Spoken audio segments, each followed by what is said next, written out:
Uchaguzi tunaoendea ni kwa mujibu wa katiba ya Jamhuri ya Muungano wa Tanzania.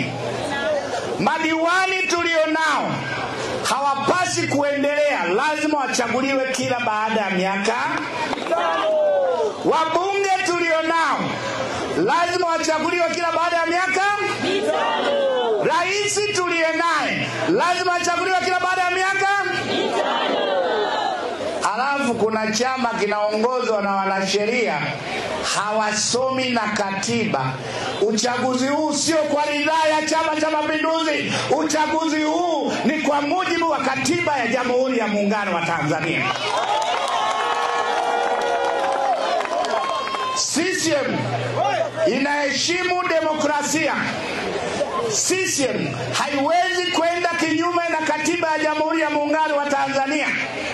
Hatuwezi tukahojiwa siku kwamba madiwani hao wamekaa muda mrefu. Hatutaki kuhojiwa kwamba wabunge hao wamekaa muda mrefu. Hatutaki kuhojiwa kwamba Mheshimiwa Rais amekaa muda mrefu.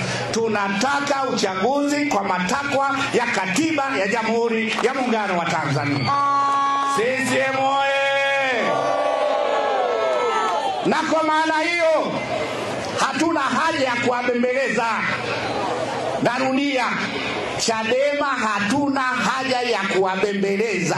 Tunakwenda kwenye uchaguzi kwa mujibu wa katiba ya Jamhuri ya.